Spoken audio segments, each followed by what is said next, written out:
आइए अब इस क्वेश्चन को देखते हैं। A particle is delivered constant power. Its displacement is proportional to।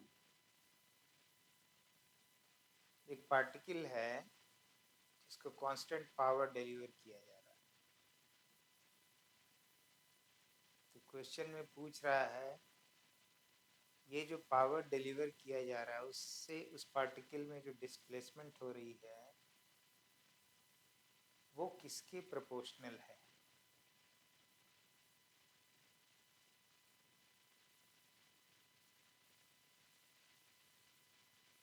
तो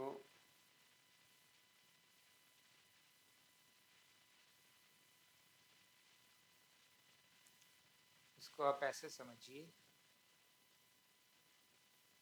कि पावर होता क्या है। Power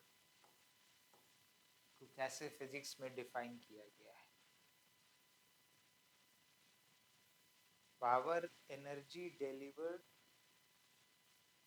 with respect to time means the rate of energy delivered with respect to time is your power।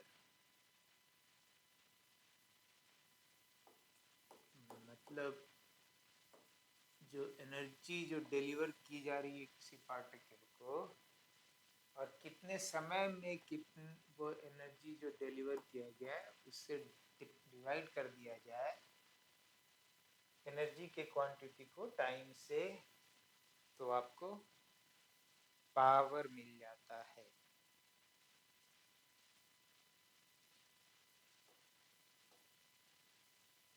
Energy की unit क्या होती है? Newton metre. तो हम लोग इसको न्यूटन मीटर लिख सकते हैं एनर्जी को।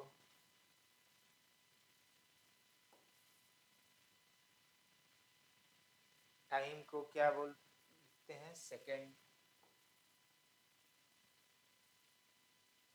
अब न्यूटन को फर्दर आप जो यूनिट में कन्वर्ट करते हैं तो आप क्या लिखते हैं इसको? केजी मास इनटू मीटर पर सेकेंड स्क्वायर। ये हो गया न्यूटन। ये मीटर ऑलरेडी है यहाँ पे सेकेंड। तो ये टोटल आपको क्या हो गया? KG into metre square second cube. As पर क्वेश्चन क्या दिया हुआ है? ये कांस्टेंट है। Power delivered is constant.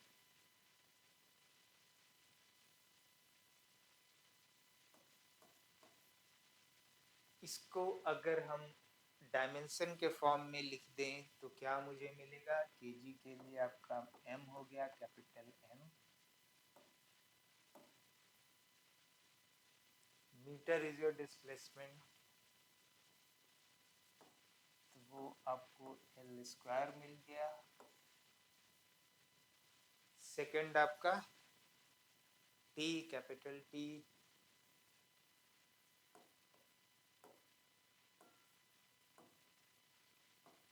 ये आपको कांस्टेंट दिया हुआ है एज पर question.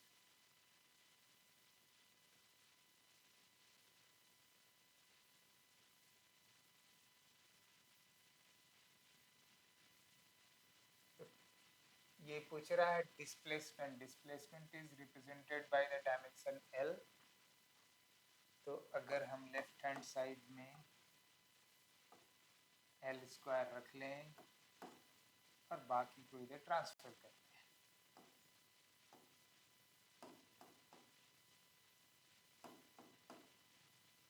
Constant into 2p cube m to the power -1। अब अगर इस कांस्टेंट को हम लोग हटा दें तो हमें पता है, हम लोग इसको बोल सकते हैं कि L square is proportional to m-1 into T cube. Mass particle का कांस्टेंट है, नथिंग हैज बीन मेंशन्ड कि मास चेंज हो रहा है पार्टिकल का।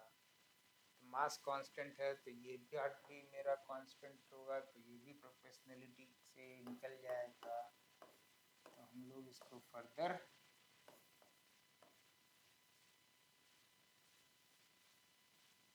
ये लिख सकते हैं, क्योंकि ये कांस्टेंट है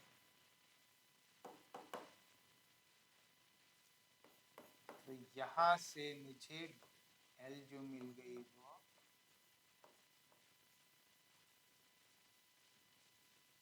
टी टू द पावर 3/2।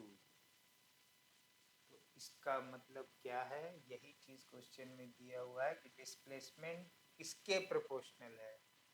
तो we can write displacement in this case of the question is proportional to the time to the power 3/2 जो यहाँ भी है। तो यही आपका आंसर हो जाएगा।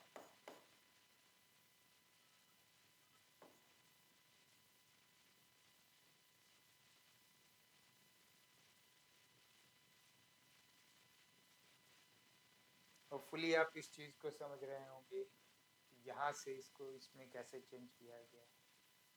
क्या होता है, कोई भी चीज अगर कोई भी फिजिकल क्वांटिटी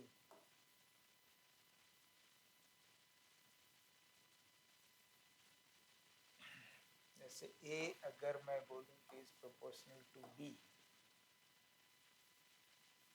तो जब प्रोपोर्शनल साइन जब निकालते हैं तो आप इसको a into some constant into B लिखते हैं।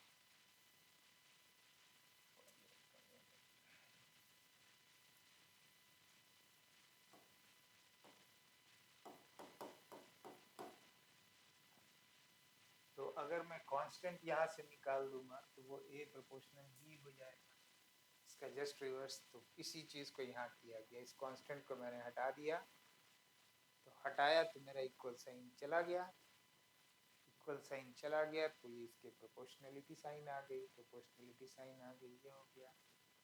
अब प्रोपोर्शन में प्रोपोर्शनलिटी साइन के साथ ये भी एक कांस्टेंट है, तो कांस्टेंट को निकाल लेना है प्रोपोर्शनलिटी साइन में एनी कांस्टेंट, क्योंकि आप इसको आप बोल सकते हैं कांस्टेंट 1 इंटू कांस्टेंट 2, इससे कोई फर्क नहीं पड़ता है।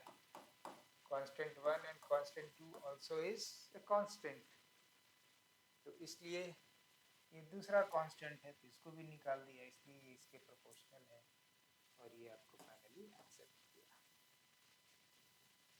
तो होपफुली ये क्लियर हो गया। In case of doubt you can write.